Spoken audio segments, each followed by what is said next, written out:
एक ऐसा नाम जो आजादी की लड़ाई का सिनोनिम बन गया। नेताजी सुभाष चंद्र बोस। एक ऐसी आवाज जिसने ब्रिटिश साम्राज्य की नींव तक हिला दी थी। पर उनकी मौत आज भी हमारे इतिहास का सबसे बड़ा अनसुलझा रहस्य है। चलिए आज इसी रहस्य की परतों को एक एक करके खोलते हैं। तो ऑफिशियल कहानी क्या है? वो ये है कि 18 अगस्त 1945 को ताइपे में एक प्लेन क्रैश हुआ और उसी में भारत का ये महान सपूत शहीद हो गया। यही वो कहानी है जो हमें दशकों से बताई जा रही है। लेकिन क्या ये कहानी पूरी है? या क्या ये सच भी है?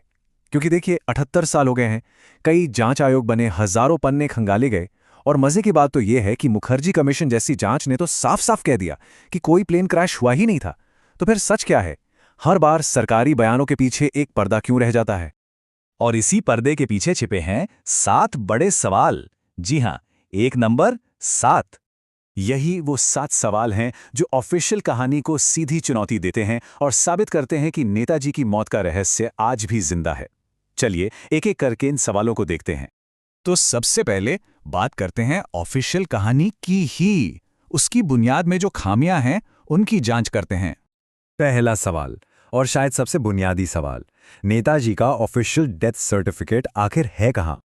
सोचिए जरा, भारत के सबसे बड़े स्वतंत्रता सेनानियों में से एक, और उनका कोई इंटरनेशनली एक्सेप्टेड डेथ सर्टिफिकेट आज तक पेश नहीं किया गया। ये एक ऐसी कमी है, एक ऐसा लूप होल जो पूरी की पूरी ऑफिशियल कहानी पर शुरू से ही एक बहुत बड़ा सवालिया निशान लगा देता है। तो कागज तो गायब हैं ही।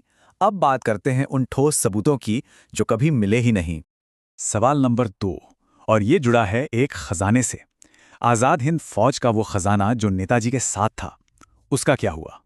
नेताजी अपने साथ सोने और कीमती सामान का एक बहुत बड़ा जखीरा लेके चल रहे थे, लेकिन जो तथाकथित क्रैश हुआ उसके बाद वो खजाना रहस्यमयी तरीके से गायब हो गया।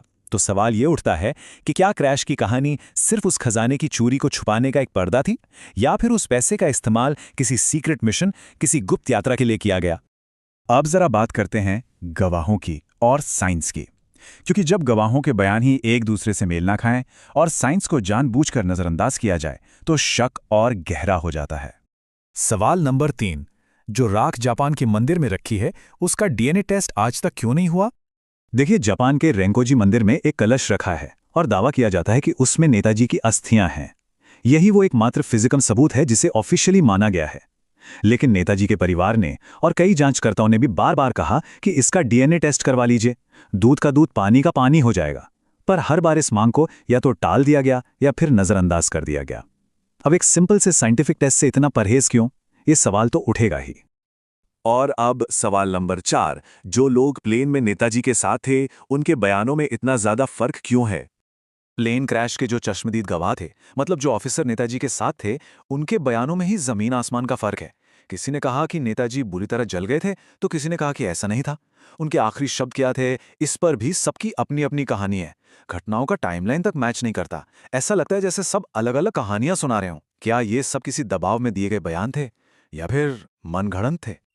अब चलते हैं उन थ्योरीज की तरफ जो किसी फिल्म की कहानी से कम नहीं है। ये थ्योरीज इशारा करती हैं गुप्त यात्राओं और बड़ी बड़ी जियोपॉलिटिकल साजिशों की ओर। सवाल नंबर 5, क्या नेताजी कभी ताइपे में थे ही नहीं? क्या वो प्लेन क्रैश से बचकर सोवियत यूनियन निकल गए थे?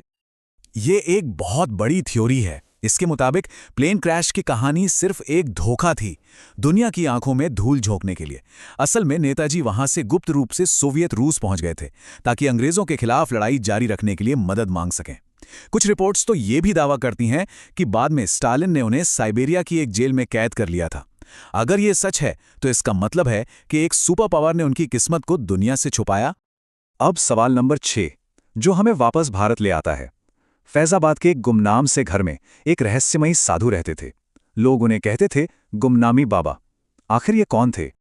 ये गुमनामी बाबा सालों तक एकांत में रहे।